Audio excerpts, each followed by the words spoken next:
came on, wasn't that an option? It was, but that may take a bit.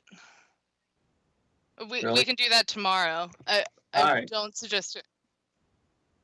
Yes, Okay. we are. Thank you.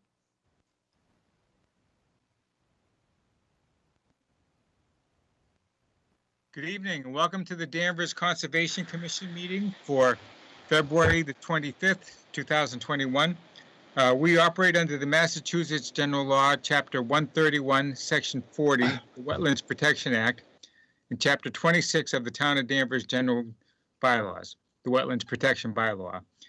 Our meeting will go, I'll call each applicant and we'll let the applicant present his or her request, and then we'll let the board have time to ask questions and discuss the project. After that, we'll accept questions from the audience. Because this is a public meeting, it is required by law that you give your name and address first. Although we may disagree on the issues raised, all persons present during this meeting are expected to be civil to all other meeting attendees. This includes the members of the commission, staff, abutters, concerned citizens, property owners, and project applicants. As I'm sure everyone's aware, we're going to a new presentation format tonight. We're going to be working with teams.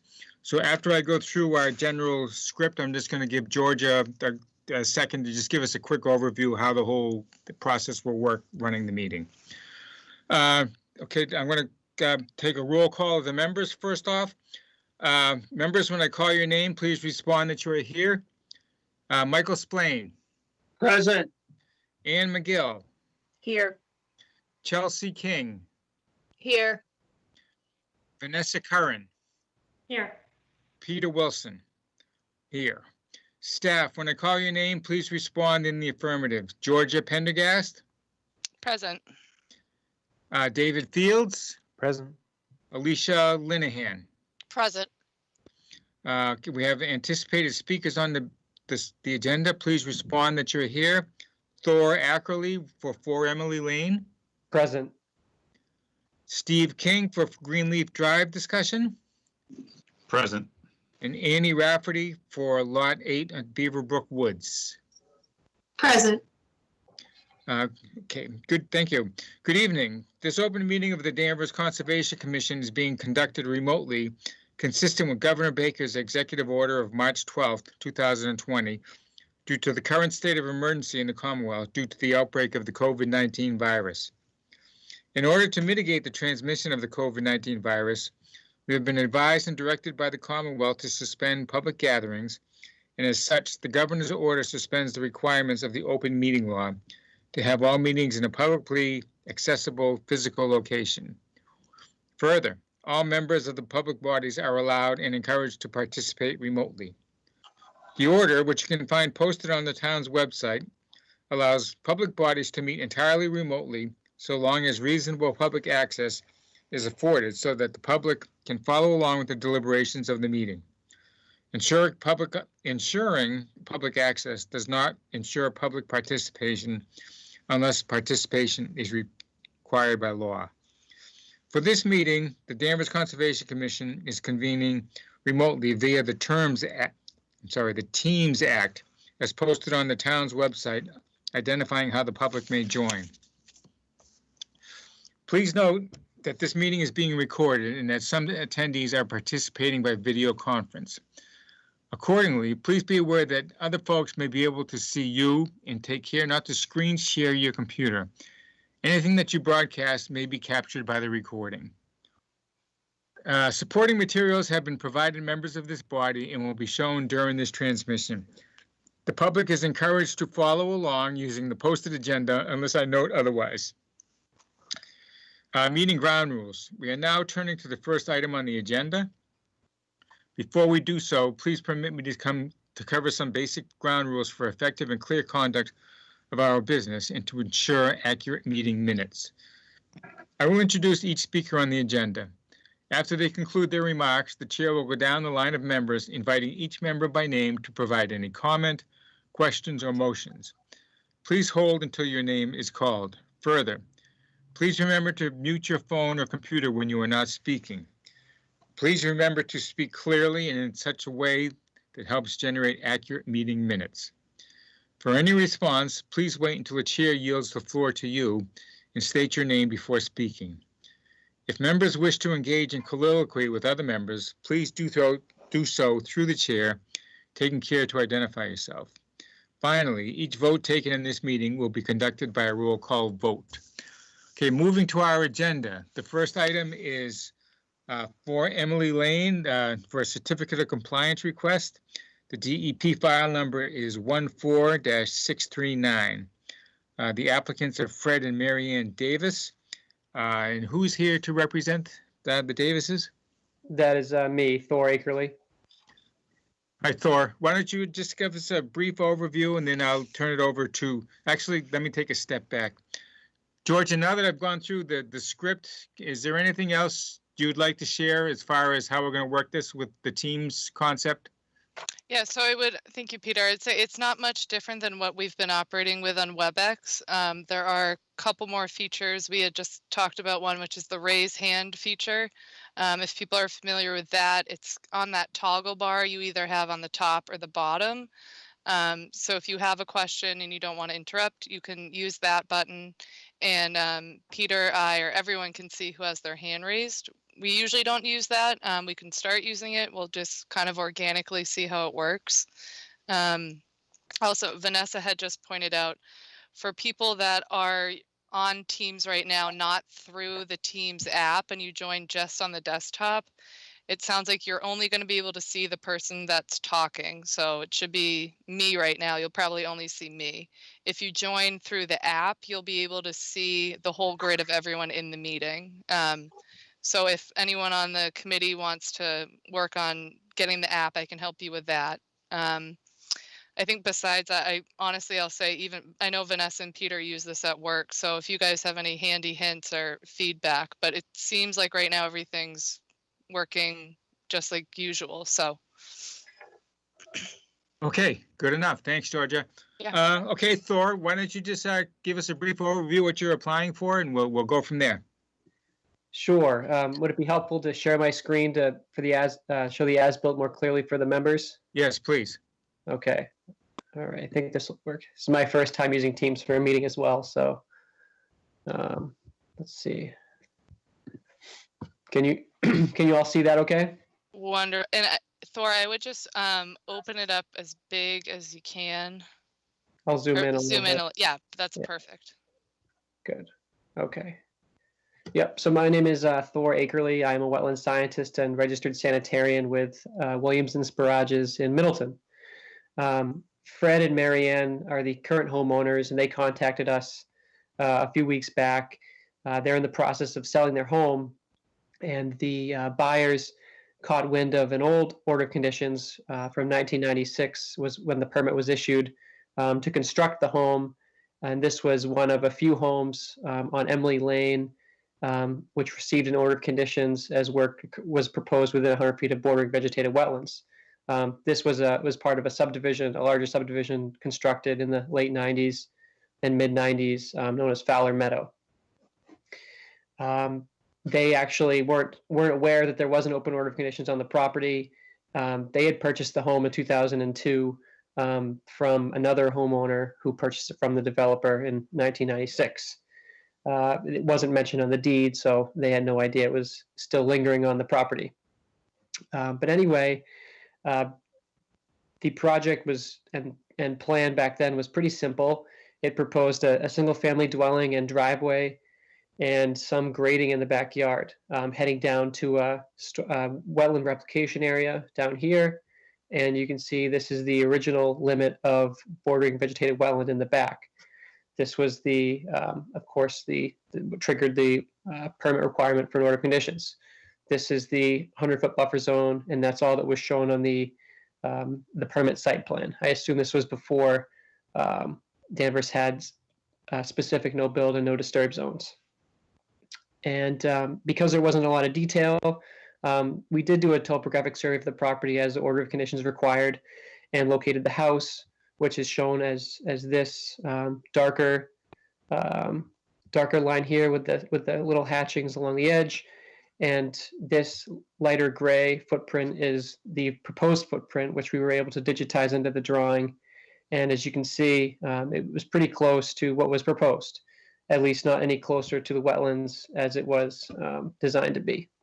The driveway was in a very similar position, and the main differences between the approved plan and what's there now are this riprap wall, a small set of stairs here, paver patio, and a wood deck along the rear of the home.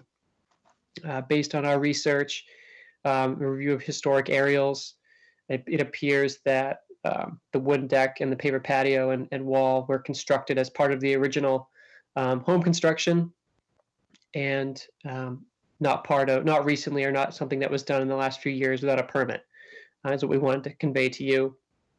Back in 1996, I think the standards may have been a little bit different than they are today, and there really wasn't any detail shown on the plan as far as even walkways out front. There just really wasn't a lot there besides some grading in the back, showing the replication area, showing the wetlands, and then just showing the house and the driveway. At some point during the current owner's occupancy, they did add a small area of deck. I believe this section right here, 6 by 6, this set of stairs, and then this paver walk, which connects to the paved driveway. So that's the gist of it. Oh, I should also mention that the replication area was part of the subdivision approval. They did have to fill wetlands associated with the subdivision back in the 90s, and portions of that of the filled wetland was replicated on this property, and it appears on the adjacent property as well. With that, we're happy to answer any questions. The homeowners are here as well, but we're requesting a certificate of compliance for this outstanding order of conditions. Okay, good, thanks. I just have a quick question. With the could you leave the drawing up there, please? Oh, sorry. With the replication, the border of the replication area, is that where our wetlands measurements start from? I guess I just should ask Georgia that question. So sorry. So I should have also added that I went out there and did delineate the edge of the wetlands as well, just to compare to what was approved and just to show that the replication area was there. And this is what we came back with. So these are our flags from a couple weeks ago. So that your cursor there is from the original wetlands line? This is from ours from a couple weeks ago. The original one was out here, and then this was the replication area, this hatched area. Right. So So the dashed line that you were just on, move your cursor to the left a little bit, right there. What is that 25 feet from? Sorry, could you? Mr. Chair, do you mind if I can also clarify? So Yeah, go ahead, please. yeah, George. so Thor, do you mind going back to the original wetland line? Yes. So when the subdivision was proposed in 96, I think it was, that was the extent of the wetland here. It ended on that line that Thor's on. And at the time, the commission said, well, in turn for the alteration, you need to replicate in this diagonal hashed area right here where the mouse is now. So we flash forward now to 2021. It looks as though that wetland area replicated well and took well enough that now this is the new wetland line that Thor had delineated a couple weeks ago when he went out on the field. Okay, so that dashed line a little bit outside of the replication area. That's where Right. the 100-foot buffer would extend from now. That's the limit of wetlands. Okay, and then that being the case, where were the 25 and 35? So with the deck, is that outside the 35? I don't know. The only reason we didn't show that was because there was no 25 and 35 at the time. We can sort of approximate here. I'll zoom out to see the scale. I can also try to scale it out while you do that, Thor. There was Yeah, no that's 25 and 35 limits in the 90s? I'm also checking that. I think they came out in 04. But I'll double check. The only buffer zone shown on the permit site plan was a 100-foot buffer zone as well. Okay. I also Okay. think, if the commission doesn't mind, I also just wanted to show, this was the original plan that was proposed. If everyone can see my screen. Yeah, So it was, as Thor had kind of indicated, wasn't as detailed as definitely as we see NOI plans now. And on this plan, it did not show a 35 or a 25, but I'll double check right now when that came into play, but I'm confident that it was after this. Yeah. Sorry about that. Okay, so if we go back to Thor's original drawing, the deck and the patio and all that, where do they fall in the 25 and 35 zones? Irregardless of what the regulation was then. Yep, it looks like they're both about 20 feet. The limits of the wood deck might be slightly less than 20 feet, and the paver patio looks to be about just over 20 feet.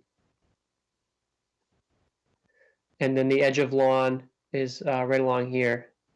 This edge here. I'm not seeing your drawing. I don't see the drawing either. Oh, hang on. I think it, for some reason, reset on me. Can you see it? Can you see it okay now? Yes, I can. Yep. So am I hearing that all of this was originally permitted? But not the deck.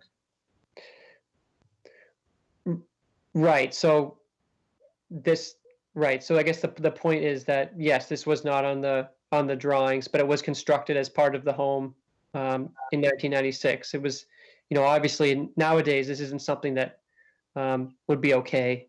But back then it appears that, accessory structures, off the home were a little bit more normal and didn't fall under the same strict guidelines. But that would be my guess. But clearly, based on our research, it was built along with the home in 1996. Okay, so it wasn't built by this homeowner. You can attest to that? Correct. They're the third owners. Okay. I don't have any questions, further questions for now, so I'm going to turn it over to the board members and let them have their turns. So the first I'll ask will be Mike Splain. Yes, and if Thor would put the drawing back up, please. Okay, Thor, so the existing deck, what's shown as the existing deck on the easterly most side of the house is what we're saying is within the 25 and 35? Correct. And there's no evidence of when that was built?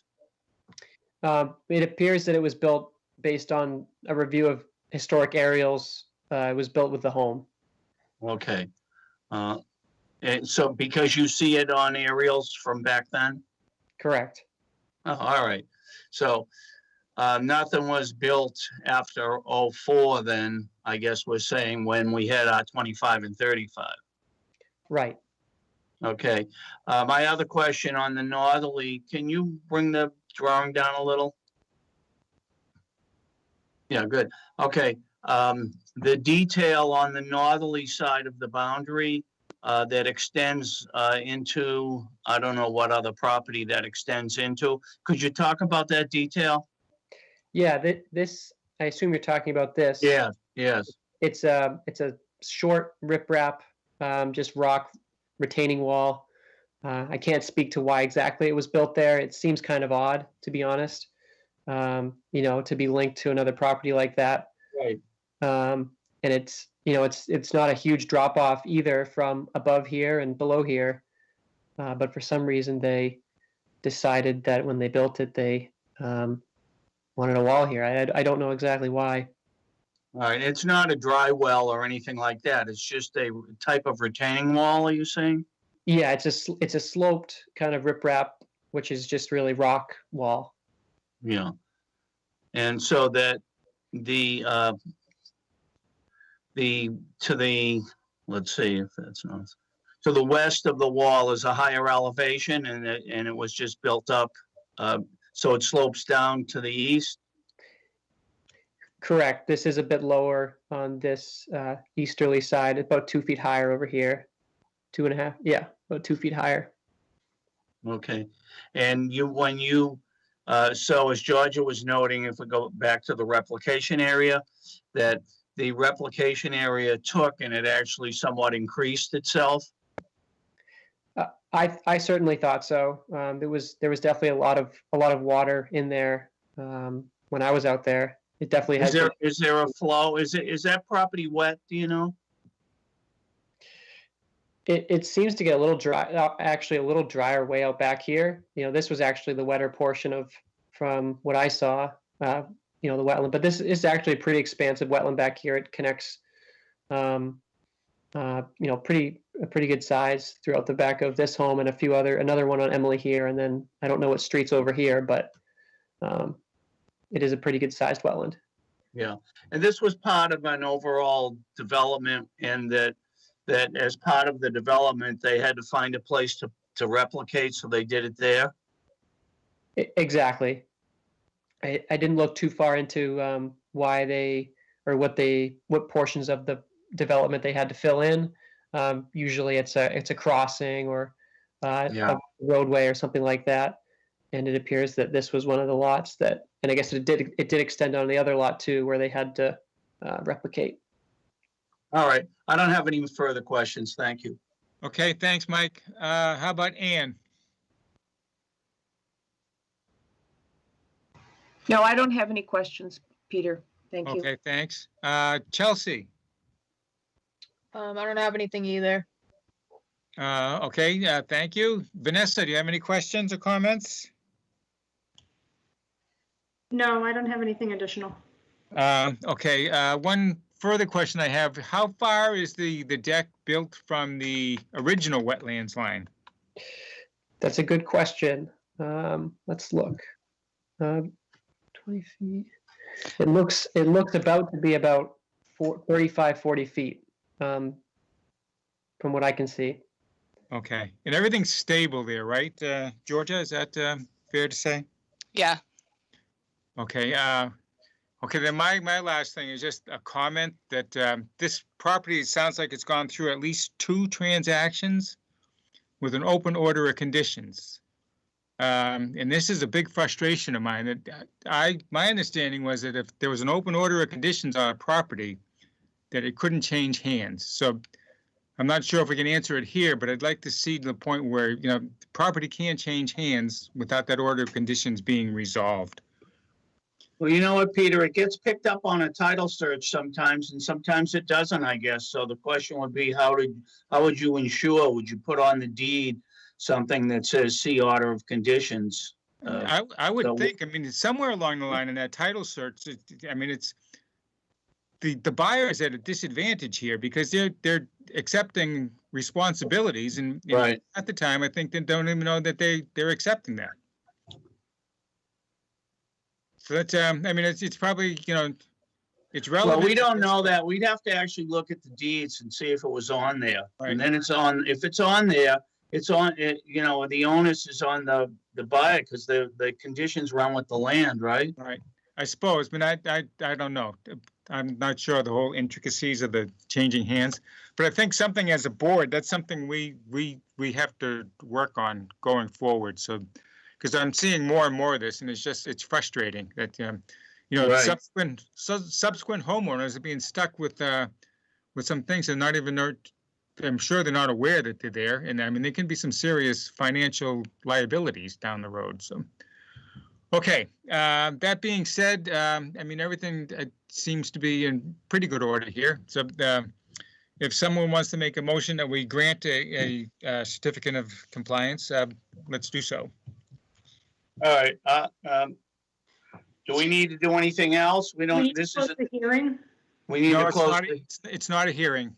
Okay. So, all right. I'll move that we issue a certificate of compliance for 4 Emily Lane, DEP file number 14-639.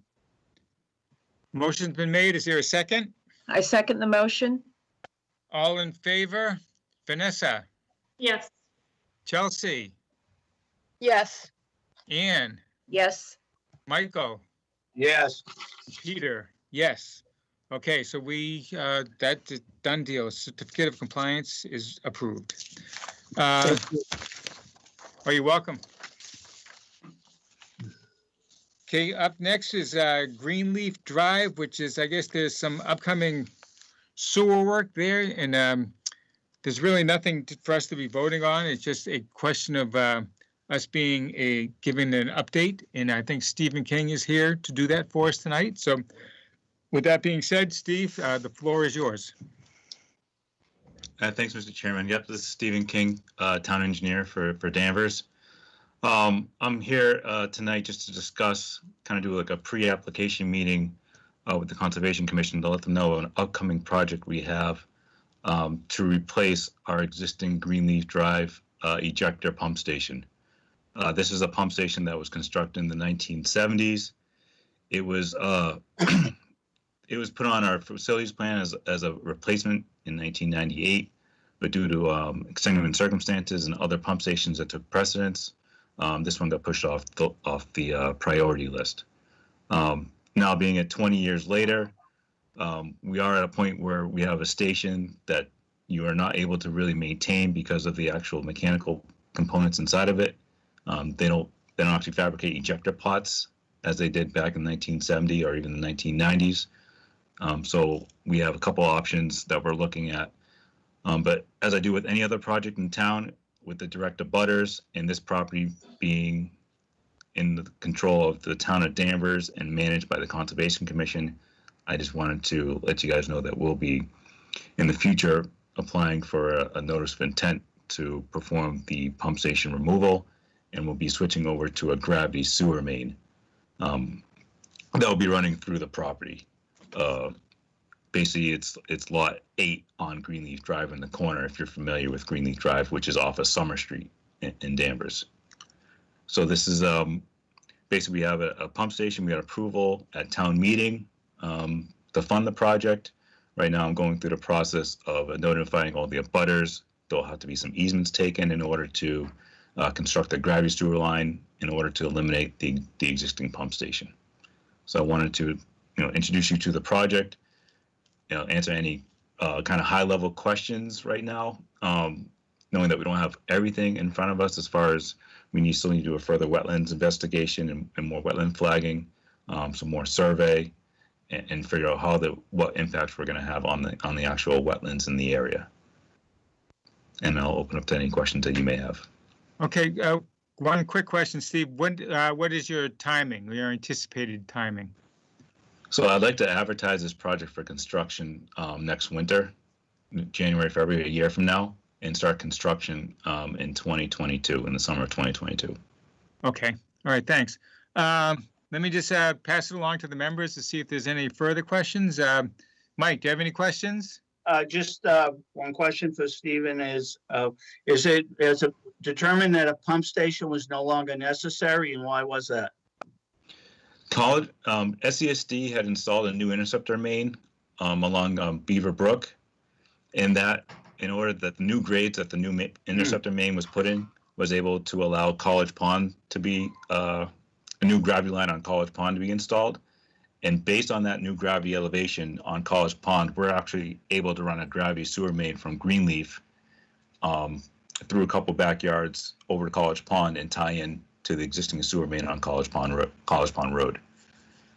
So at this point, we do have instead of trying to retrofit or install a new pump station in the same area, we're looking at the alternative to run a gravity sewer main. Thank you. That's all I had. All set, Mike? Yes. Ian, any questions? Wait a minute. How many neighbors are going to be affected when you said running through people's backyards? There's going to be roughly 4 direct abutters Okay. who are going to be affected by the project. Oh, okay. All right. The Thank you. seasons. And Steve, do you have to get easements to go through these people's properties? I will have to obtain easements, and that will be Can that be a time-consuming process? That can be, and that's why I'm figuring for about another year going through the process. It potentially could be longer, but I've already been in contact with some of the residents in discussing what easements may need to be taken in order to facilitate the project. Okay. All right. Thanks. All set, Ann? Yes, thank you. Okay. Chelsea, any questions or comments? I've got nothing. Okay, and Vanessa, any comments, questions? No, nothing additional at this time. Okay, so I guess we'll just look forward. Peter? Steve. Mr. Chair. Yes. Sorry, yeah. Oh, Dave and I are both on it. Mr. Duggan has raised his hand and he has a comment. Oh, okay, so this is one that's public comment can be welcomed. Yeah. Okay, Matt, go ahead. All right, thank you, Mr. Chairman. Matthew Duggan, Town Meeting Member, Precinct 1. So I remember this work was part of a warrant article, number 20, back from June of 2020. And the reason I remember it is it was for 1.3 million. So that money that the town meeting allocated for this project, for some reason I thought that the pumping station was going to be replaced. But now that I read through the description of the article, this money, is that in part, do you have to do you have to pay for these easements? These 4 property owners, they get relief from having this easements placed on their properties? Steve? Yeah, Mr. Chairman, and to Mr. Duggan, I am going to have to go through an appraisal process of the lands and determine that land value of what we may have to take for easements to construct the pipeline. I'm not sure what that financial impact is going to be yet. Okay. All right, thank you for that information. So I assume that this 1.3 million is to not only do the physical, the mechanical work of running the new pipeline, but it also to reward the property owners because these easements, they typically have a detrimental impact on the value of the property. I'm looking at the description of number 8 Greenleaf. That's 20 acres of land. Does that go all the way over to the electric right-of-way on the other side of College Pond? Through you, Mr. Chairman? Yeah, go ahead. Hi, Mr. Chairman, no, that doesn't. It goes up. I could share my screen and show you the general layout of it. Let me see here.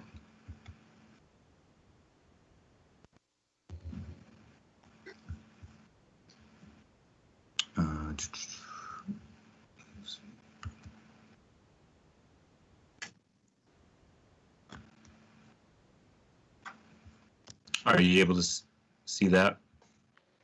Yes. So the College Pond obviously is over here, and this actual parcel is the one we're talking about. That's where the hand is, right here, and it actually goes up here and takes a right. So it is a little bit separated, but it could be considered within the same confines of that same wetlands area or open space area. Okay, so when you say it goes to the right, that's west, so it goes behind North. It heads back north. North. Oh, I see. Okay. Just trying to get. Okay. All right, and so just one last question: the improvement for the town, or the benefit of the town, is to get rid of this pumping station that sounds like it's end of life and probably expensive to maintain. So is that the kind of the end goal there, is just to kind of improve the infrastructure in that area, make it more reliable? That's correct. I would even say more sustainable than a pump station. Pump station does have a useful life to it versus an actual gravity sewer main that's constructed nowadays. So we definitely be making an improvement to the wastewater collection system and then giving it some resilience and sustainability. Right. And I assume that that's good for the future, that there's less of a chance of this sewer kind of sewage making its way into the College Pond wetlands. So kudos to you for identifying this as an improvement that the town should be making. That's all I have, Mr. Chairman. Thank you for the opportunity to speak. Okay, thank you. You're welcome. Okay, if there's no other questions, I think we're through with Stephen for tonight.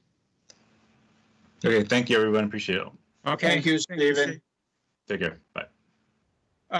Okay, up next is Lot 8 on Beaverbrook Woods. This is an amendment to the original order of conditions. The DEP file number is 14-1331. And who is here to represent the applicant, please? That would be me, Annie Raftery from the Moore and Cameron Group at 66 Elm Street. So I think I'm just going to share my screen if that's okay. And what I was going to present to you guys is, hopefully not you, I'll move those over. This is a comparison plan that we put together showing the original approved plan dated December 5th, 2019, as well as to show the changes that we've made with the order of conditions on the lot and also with the final house geometry and lot design for this property. So this is 8 Coantoni Drive, Lot 8, Beaverbrook Woods subdivision. So on this plan, what you're seeing shown in red was what was shown on that original approved plan when the order of conditions was issued. And in the black and white is what we are proposing to amend on this plan. So just to run through the changes, and we did discuss this back in January, but I'll go through it again. The retaining wall was originally shown at 27 feet from the wetland line, and this was moved by request of the commission to 30 feet minimum distance off of that line. And the limit of work line shown as a silt fence is 28 feet to the proposed wetland replication line that's shown here. Shown in this light gray hatch here is the established wetland replication area. This is the work that was done in association with the subdivision road. Could you put a pointer on that? I'm not following you. Oh, yeah, sorry. Can you see my mouse? No. We can. No. I think it's just really small. Oh, is this one better? The hand is little hand? better. Yeah, all Okay. right. Perfect. So could you start Yep. over with, Yep, absolutely. So this shown in red here, this was the original location of the retaining wall for the lot on the December 5th, 2019 plan.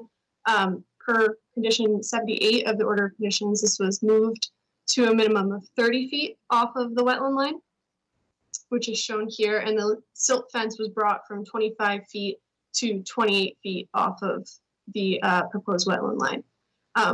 This light gray hatch down on your left-hand side of the screen is the established wetland replication area. This work was done in association with the road back in October. And shown in this darker gray hatch are the areas that are proposed wetland replication work that's going to be done in association with this house development.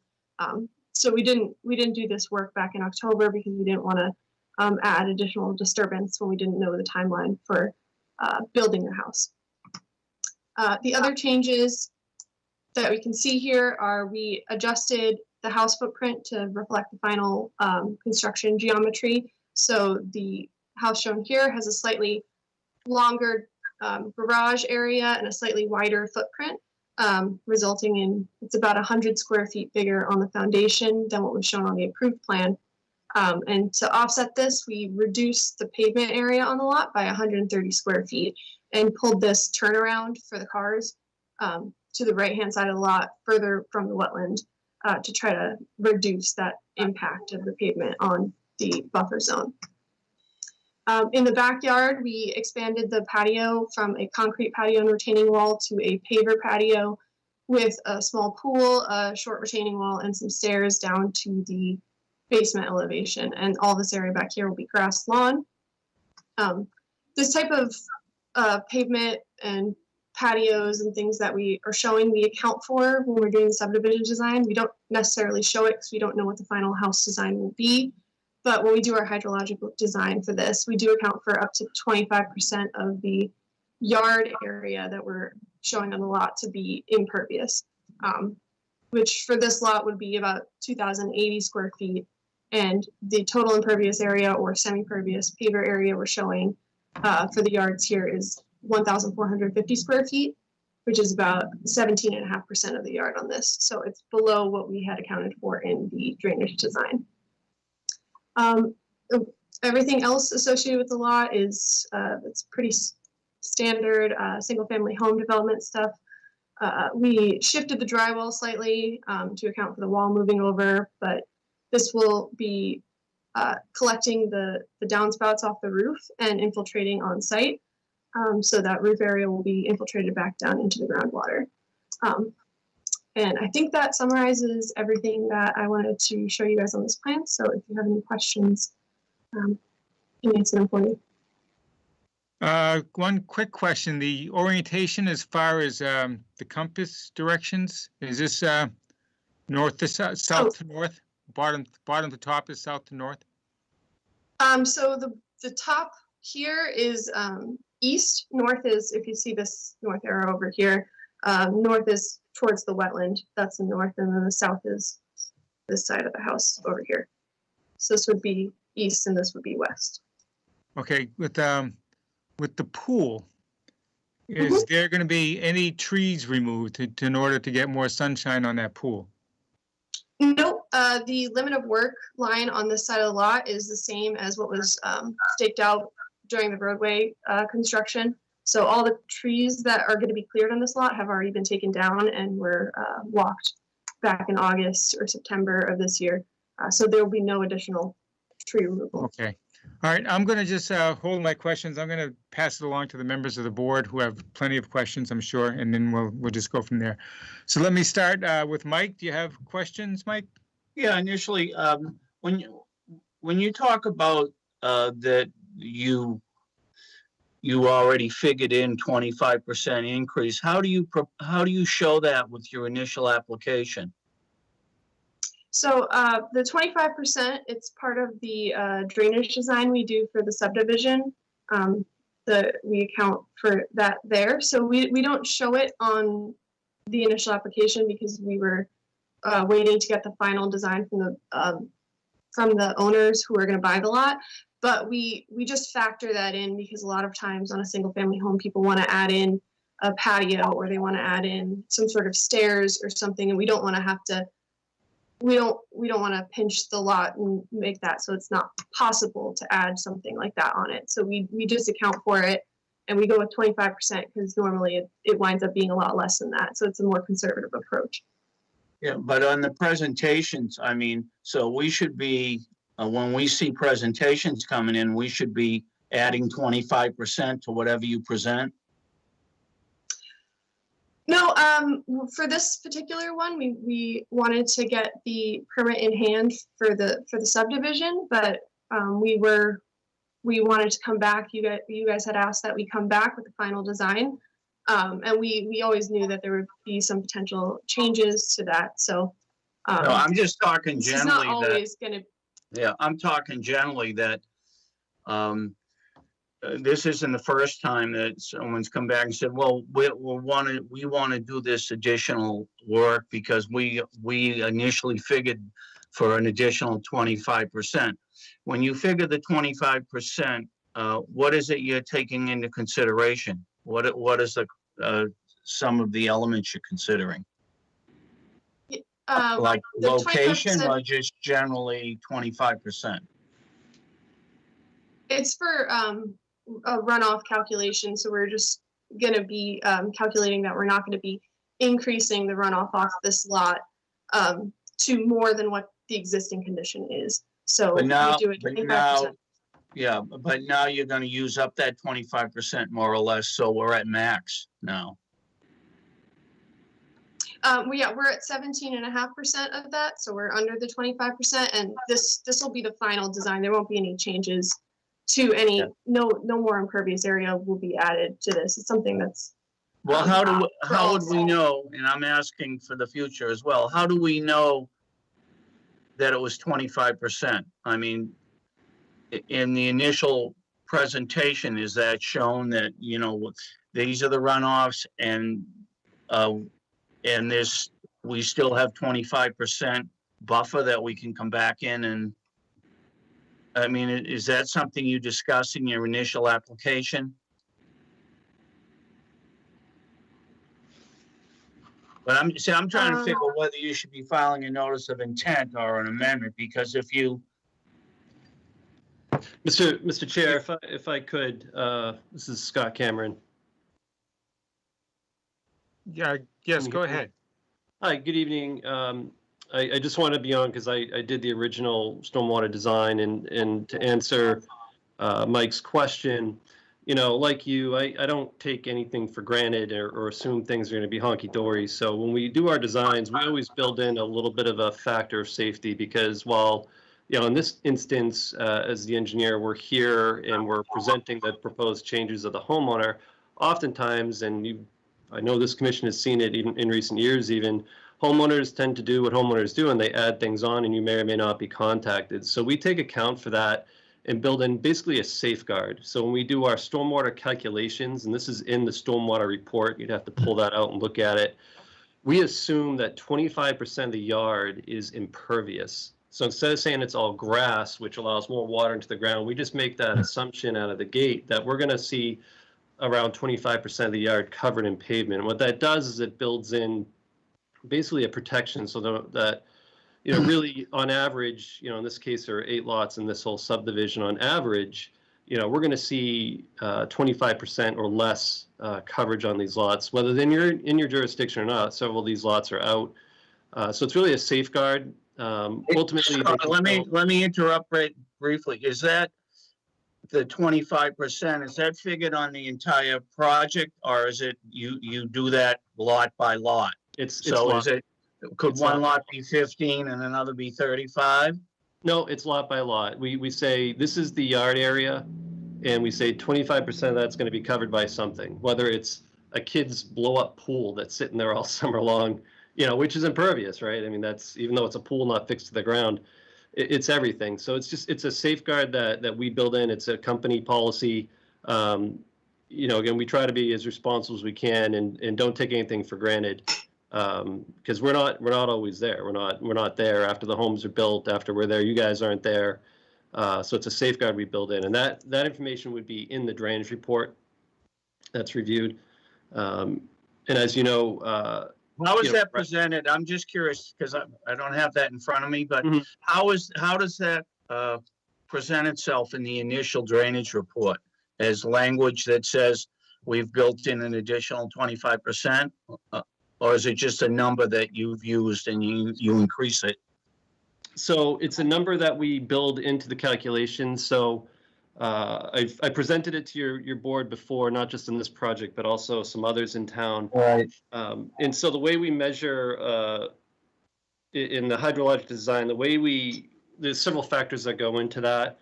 And one of those factors is what's called a curve number. So it's a, you know, we're measuring rainfall intensity in inches. We're measuring the time of concentration, the time it takes for water to get from point A to point B, and we're measuring it on this curve number. And that curve number is based on the surface ability of the water to get into the ground, and also the type of, and that plays in a role, the type of soil. So in this case, we had an A soil, or a well-drained soil. It's sand and gravel. And when we have pavement, that curve number is plugged in at 98. 9800 is completely impervious. Nothing goes in. 98 is what we use for pavement, roofs, things of that nature. So it's pretty much nothing's going in the ground. Whereas lawn in this case would probably be around like off the top of my head, in the 40s or low 50s. So very, very pervious. But lawn is, you know, it's not like a woods where you have, you know, it's a you need to show the HydroCAD, Annie. But yeah. But what we do is we create kind of this composite, and on the lawns, instead of saying the lawns are 100% of this 45 curve number, we say 25% of that area is 98. So what we're doing is we're making a composite average curve number and increasing that up to get a more conservative. And what that does is it creates in our design more runoff in the post-development condition. So we're saying post-development, there's going to be more running off, whether it's built or not. We're just going to assume more is running off, and we're going to mitigate for that on site. In this case, what we did is we put in a dry well.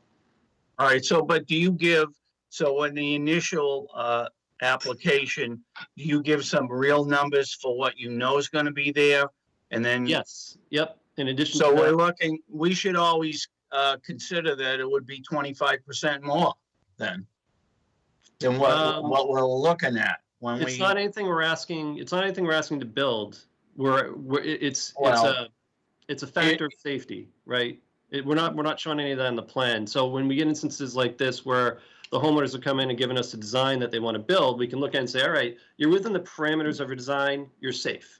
If they had come in and said they wanted to do 3,000 square feet of patio, we're at 30% lot coverage now. Well, now we know we've got to add more drainage on, and we would be adding drainage into it. So what Annie was trying to explain is, the design is within what is being proposed in this plan to be built, which we're asking the commission to approve, is within the design parameters for the project. So we don't need to add any additional drainage, stormwater management. And you're representing that 25%, well, you're saying, I think Annie said 17%. Yeah. It's 17% of the additional 25% you built in. That always works out that way, no matter whether they added complete concrete versus a lawn versus a pool versus a walkway.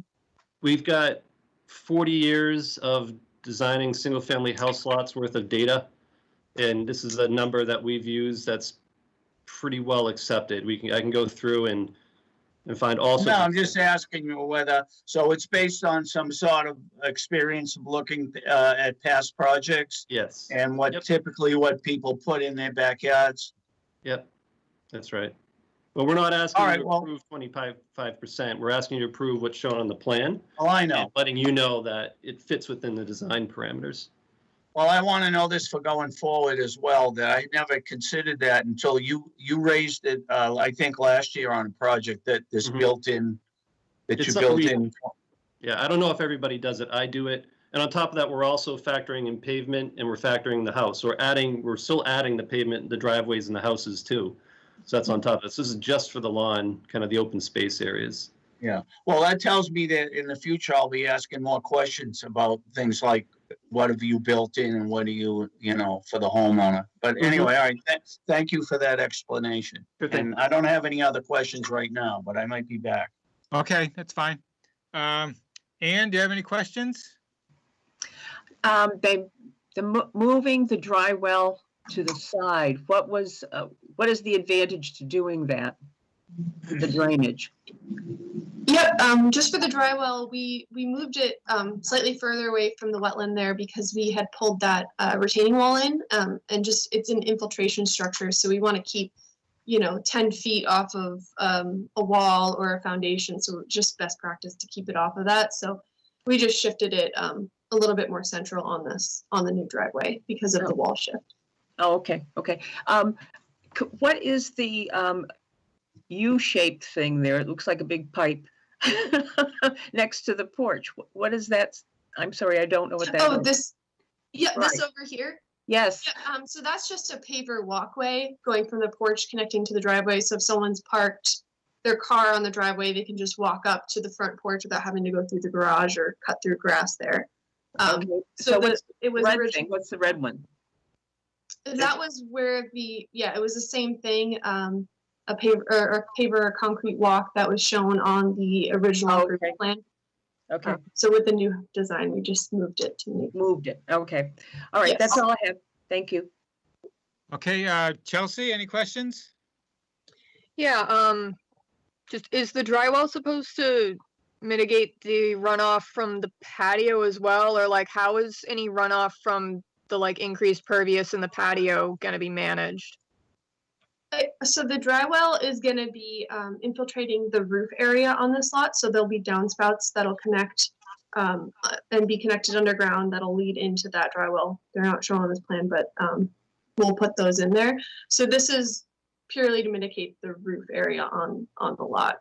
And most of the patio area shown is going to be a sanded joint paver patio. So it'll be semi-pervious, except for where the pool and wall are.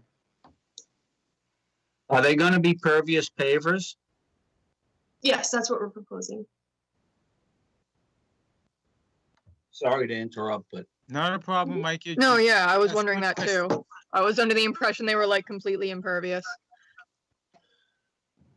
Okay, now just to just to go on that a little bit, there is a standard construction for pervious type patios, is that correct? And will you guys be adhering to that in this project?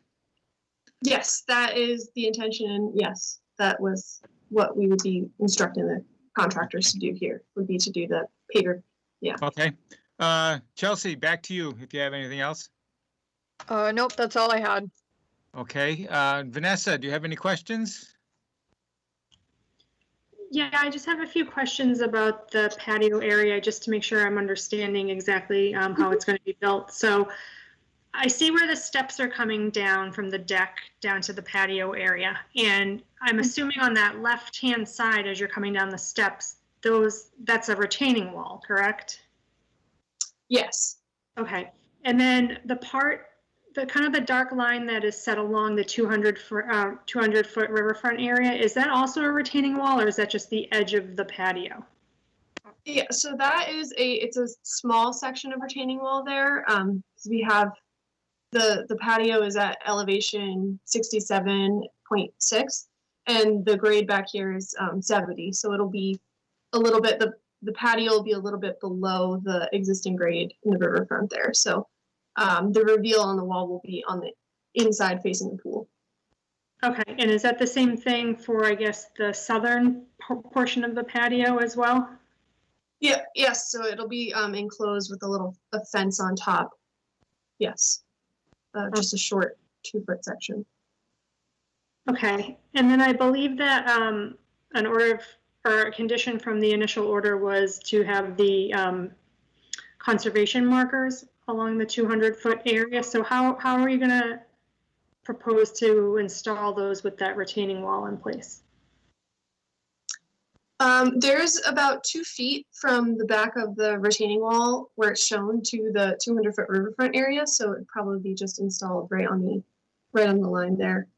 Okay, so it would be kind of above and beyond the patio. Yeah, or we could install the markers on the fence if that would be preferable at that section. Because there will be a fence for the pool, so we could put the Yeah, it has to be fenced in. Mm-hmm. Yeah, I think that might make a little more sense, because if there's going to be a fence along the top of that wall anyways, I don't really see the benefit of having like a 2-foot post area with more posts behind it. It doesn't really seem like you could even maintain it if it's only 2 feet wide. Okay, so maybe that's something we should consider if we want to just say, and it might just be for simplicity's sake, putting it right on the fence right there. Right. I think that's all I have at the moment. Okay, Annie, the area to the right of the 200-foot riverfront area, that's, it's roughly a triangle with a bit of a curved hypotenuse. Yes, this area. Right. What's the plans for that area? So that area will remain in natural condition. That won't be touched. Okay. Right now, there's a silt fence installed, and we won't touch that. Okay, so that as it goes beyond the patio and goes further east, I guess, northeast. Mm-hmm. That all that area inside the riverfront area is going to be left untouched. Yes. In its natural state, as you call it. Yes. Okay, and if you could just give me a broad impression of what is going to be lawn on this lot.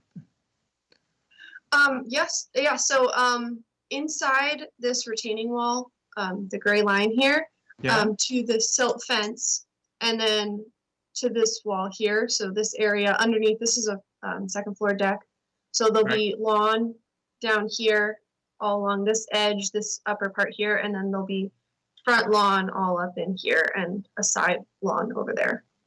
Okay, now where you are right now where does that in regards to our jurisdiction? Yep. So if you see this thick gray dash line here, that's our jurisdiction line. That's the 100-foot. Yeah. So that's the jurisdiction line. Okay, because one of the standard lines in our order of conditions is no use of fertilizer within our jurisdictional area.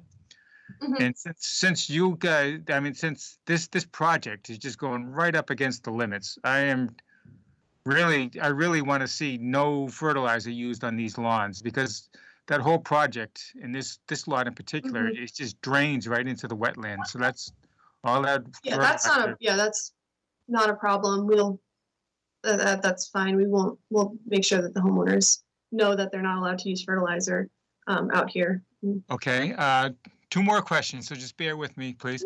Off to the left, I guess, to the north of the project, there's a trapezoidal area. Is that replicated wetlands? Yes, this is replicated wetlands that will be, our plan is to do this work before we put in the foundation. So that'd be the first thing that's done on the lot would be the wetland replication work this spring. Okay, good.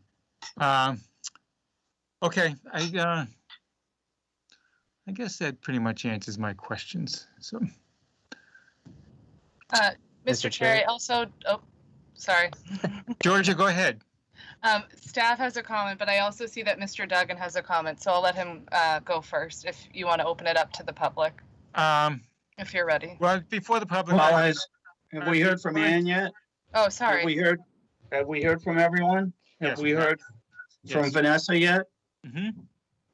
Yes, we have. All right. I have one more George, additional clarification, sorry, if I can just. So I can see the area that's the completed replication, right? So that's kind of that darker, it's like a gray hatched area. And then I can see the darker areas, which are replication areas that are not yet completed, right? Mhm. And then Yes. there's an area that has little X's in it that's kind of like a white background with little X's between the proposed replication area and the retaining wall. See what it says like wetland flag number 22 in that area? Yes. So what does that signify? Yeah, so the intention behind that was just that it was supposed to be a hatch showing roughly the limits of the work that was going to be done in relation with the road. So like the grading for this slope down was going to be done with the roadway was the original intention. Just because we wanted to move that limit of work line to the 28-foot off of the wetland, but down here we had to get this slope built for the road. So that's what that hatch was supposed to be for. Okay, so just Just most of areas, this work. Yeah. areas that work had to be done. So you have to, obviously you have to go into that area to create the new, or the proposed wetland replication area, the part that's like the dark gray. Yes. All right, thank you. Okay, Mike, did you have another question before I go to Matt? Well, just a couple of comments. So when, and maybe Scott knows this, when you install these, the pervious pavers, I mean, they don't put plastic under those so nothing grows through them because that would sort of defeat the purpose then, you know, of it being pervious. Mhm. Yeah, You so you follow? Because I Yeah. know people do No, no. that. no, there wouldn't be a weed barrier because you'd never get them to set properly. The way, I don't know if you've seen them installed, but there's going to be, there's like a compacted gravel base that's stable so they don't, the bricks don't move around.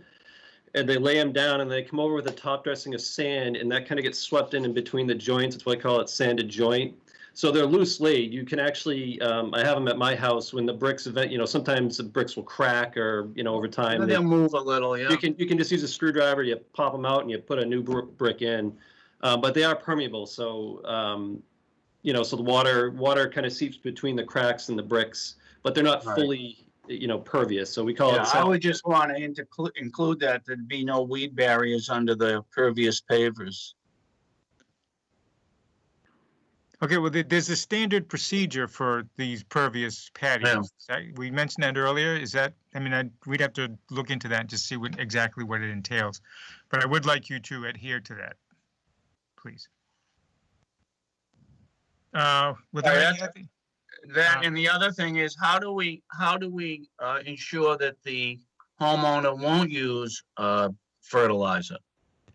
But that's kind of leading into my question, Mike. I mean, Annie said that they'd make sure that the homeowner was aware of these restrictions. And I just want to take that a step further. And when will we be seeing an application for a certificate of compliance? I'd prefer to see one before the property is actually closed on by the buyer, so that the developer is coming into us and showing us that they've done everything that they said they would, and not putting the onus on the home buyer. Well, I mean, I think there is responsibility on the home buyer. They have to be responsible too. Mr. Chairman, Go ahead. I do want to know what we could do, as you had noted, we have in our boilerplate order of conditions, no use of fertilizer. The commission could condition, if they do issue an amendment tonight, that there is some sort of medallion or signage posted on the lot that there is no fertilizer or salt to be used. I like that. I think that will bind them. And I'll just on top of that, you guys had been mentioning making sure that the paver patio in the back is actually pervious. I suggest conditioning a requirement that they provide a detail sheet and installation notes for how that will be done, and what that looks like on the engineering side. So we have that in the file, and that's what we know how the pervious patio will be built if we have those details. So that was just 2 suggestions for how to kind of implement those concerns the commission had. Okay. Thank you, Georgia. All right, Mike, does that answer your questions? It does. It does. Thank you. Okay, Matt, thank you for your patience. Go ahead and ask whatever question you might have.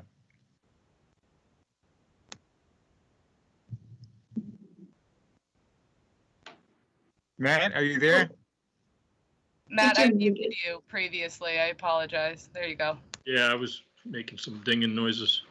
All right, thank you, Mr. Chairman. Matthew Duggan, Town Meeting Member, Precinct 1. Just to follow up on some comments that you made about this triangular area to the right of the pool, the proposed pool on the plan.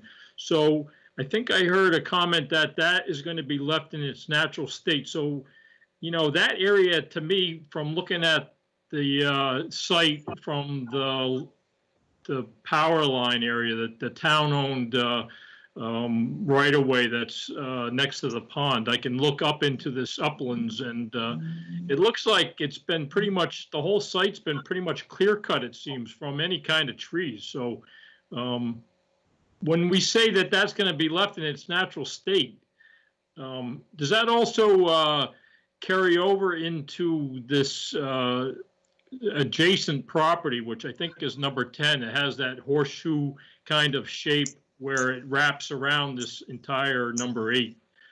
So with this, like at the top of the plan for number 10, will that also be kept kind of, I don't know, when we say original state, natural state, I'm not sure what that actually means. Maybe you can elaborate. Yep, so there's a silt fence that's shown on this plan that is already installed, and the line was walked with members of the Danvers planning staff and conservation staff. So that's what you're seeing, where those lots that have been cleared. So within that limit, this has already been prepared for construction. On lot 7, the limit of work line that is installed currently, that area is cleared, and that's a different application that's a separate order of conditions on that lot. So that will have to be amended based on whatever the final house design is there. So that'll be addressed with the Conservation Commission before anything's done out on that site. Just a follow-up question, Matt. So if we're saying that that area has been cleared of vegetation, right? What's the plan going forward to return it to its quote-unquote natural state? Oh, sorry, maybe I misspoke. The area that's within, like where the house is shown here, is cleared, but this area on the other side of the riverfront area it hasn't been touched. That's outside of the limit of work that's been done on the lots and for the subdivision. Currently, the silt fence is installed, and the only activities have been happening on the inside of that. Okay, that's what I wanted to hear. So I'm going to take you at your word on that. Okay. Okay, Matt. Yeah. So just one more piece for that. So, you know, it was originally all wooded lands and probably had been clear cut, you know, maybe 100 years ago. But so it was just kind of seeing it wooded and kind of have a buffer between these homes and the the future rail trail and the College Pond would be kind of appreciated. I know that the homeowners would probably like to have a clear view of the pond rather than just a bunch of trees, but I'm not sure how the commission's going to handle that. And then to move on to the retaining wall. So we know this red retaining wall that has a date, there's an arrow there, date of 12/5/19. So that's the wall that was moved in, I think discussed at your last meeting. The wall was moved in, and now the gray line is the actual location of the retaining wall there on the left side of the house? Yes, that's correct. Okay. And so this gray wall, so there's another wall, a retaining wall for the roadway. Is that the horizontal gray line there down at the lower left? Is that a? Yes, yep, that's installed. That is constructed. Okay. So there's a gap there between the roadway retaining wall and the retaining wall for the house where the driveway is. What's that gap? It looks like there's some elevation changes there from what I can tell from what's going to be, how is that slope going to be maintained between those two walls? Yep, so that'll be seeded. It's a 2-to-1 slope coming down, and that allows access to the rear of the wall for maintenance of the roadway wall. And if there's ever any work that needs to be done back there, you can access down on that side from that slope. And it'll be seeded with a mix that is good for slopes. And that where it says above that horizontal gray bar, the wall maintenance easement, that will allow workers to get down into that area? Yes. Okay, so that's not owned by number 8. That access down there to the base of the wall, that's not controlled by the owner of number 8. They couldn't put a fence there and block access to that area? No. Okay. That needs to remain open for workers in the town. That's fine. And just one last thing about the pervious pavers. Are the pavers themselves pervious, or is it the gaps between the pavers that are what allows the water to seep into the ground? Because it's the pavers themselves are rather thick, right? They could be upwards of 1.5 inches, 2 inches thick. I don't see how water would actually traverse through those. It's the sand that that was mentioned earlier, the sand that's kind of swept into between the pavers. Is that accurate? Don't the pavers have holes in them? Yeah, no, so we're planning on doing sanded jointed pavers, but that's why we got into before with the impervious area. When we did our design, we accounted for this all being impervious, but we're not proposing to make it all impervious. That's why we call it a semi-pervious area, because the joints between the paver stones will allow water to infiltrate. But we don't take credit for that on the hydrologic side of it. We just consider it all impervious for sort of worst case scenario, but it will infiltrate some water between the joints.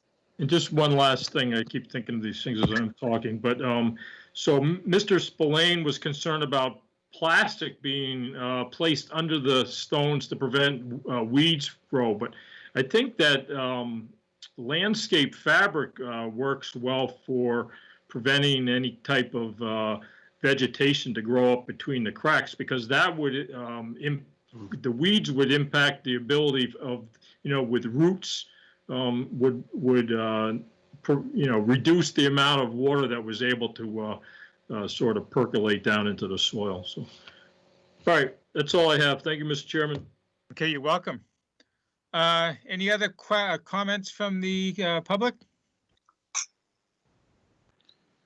Mr. Chair, if I may, this is John Colantoni. Hello, John. Go ahead. Good evening. We just did a big project in Ipswich on a very difficult drainage area where we had to use the exact type pavers that we're talking about. And the pavers that you use have what I call spacers on the side of them. So when they're laid down, they cannot be tight like you can a regular brick or a regular paver. That creates a larger space between all the pavers and then the sand to allow it to go through. And when you do this type of service, you absolutely cannot use plastic underneath it whatsoever. But the proper pavers to be used have spacers that are attached to them so they cannot be pushed close together.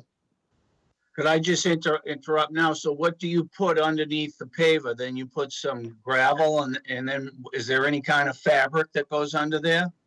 No, we actually have a driveway situation in Ipswich, a pretty large one. And it's been phenomenal.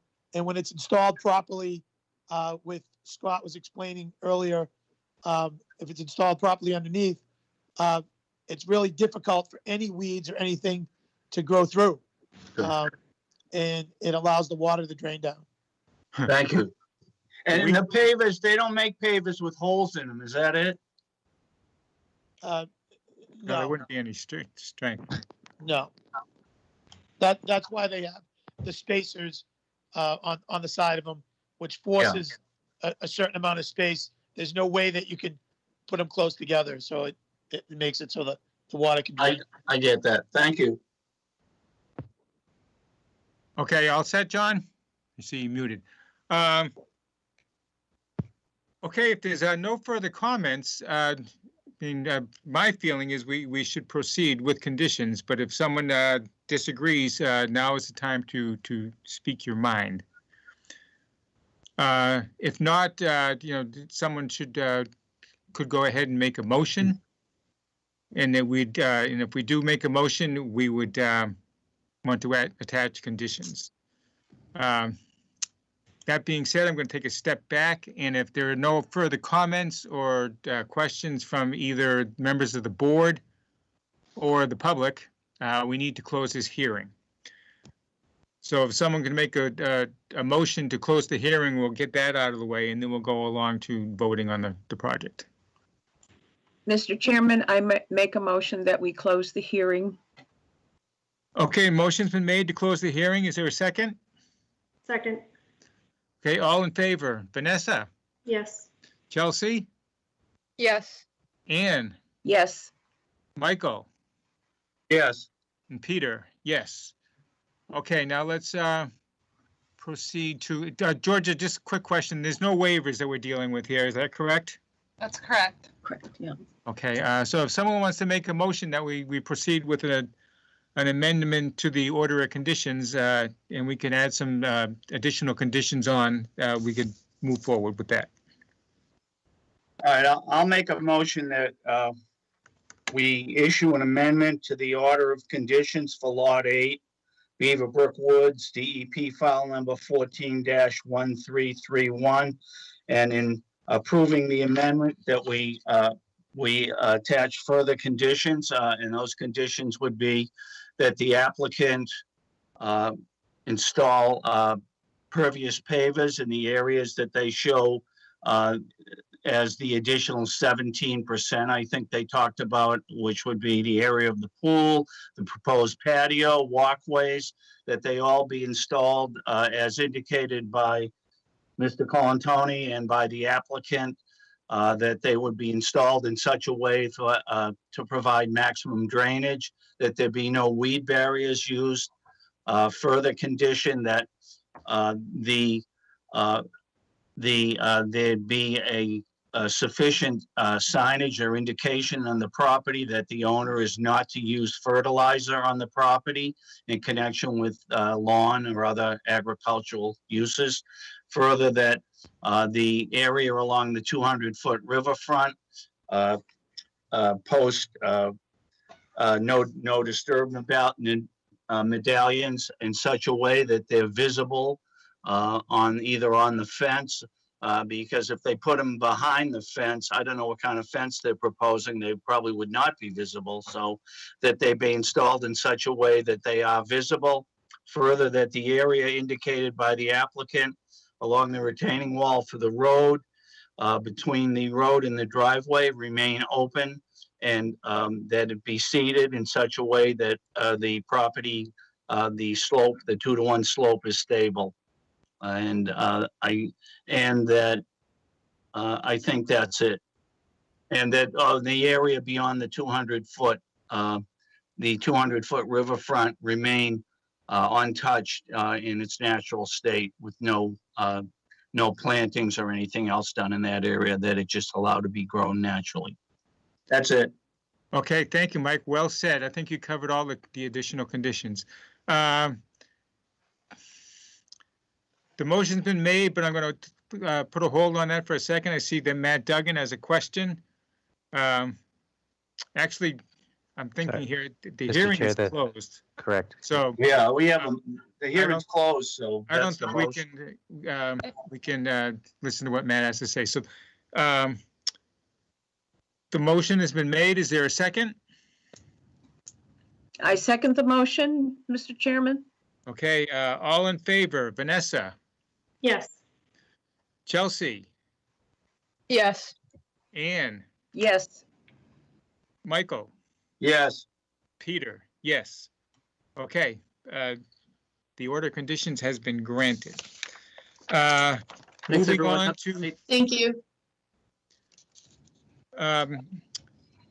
any existing or newer, old or new business? Georgia, is there anything that we have? Nothing that I had on the agenda, but I can just say also to the public so they're aware, but the new wetlands bylaw and regulations were approved. The bylaw specifically was approved by the Attorney General. It does sound like there could be some minor tweaks the commission may want to look at again in the regulations based on some feedback we've gotten back from consultants on some administrative changes we made, requirements for filing or requirements for certain engineering things. So I'm anticipating that either at the next meeting or following, we can talk about those. Yeah, so you'll bring those forward to us. Yeah, Okay. I have a good list of kind of emails we've gotten from people, not many, but enough to warrant a conversation. Okay. And any heads up on the next meeting's agenda? Let's see, so that's going to be March 11th. We have about 5 tentative items, 2 NOIs, 1 certificate of compliance, and then 3 informal discussions we're waiting to hear back on for Whipple Hill. Okay. Okay. Do you have anything else, Georgia? No, that's all. Okay, if someone wants to make a motion that we adjourn, we could get on with our evening. Mr. Chairman, I'll make a motion that we adjourn the Conservation Committee meeting of February 25th. Okay, motion's been made. Is there a second? Second. All in favor? Vanessa, Yes. Chelsea, Yes. Ann, Yes. Michael, yes. and Peter. Yes. Okay, very good. Thank you all. Thank Thank you. you. Have a good evening, everyone. Everybody, Good night. everybody Good night, stay everyone. healthy. We'll see you in a couple weeks. Yeah. Good night, David. Good night, Georgia. Good night. Good night.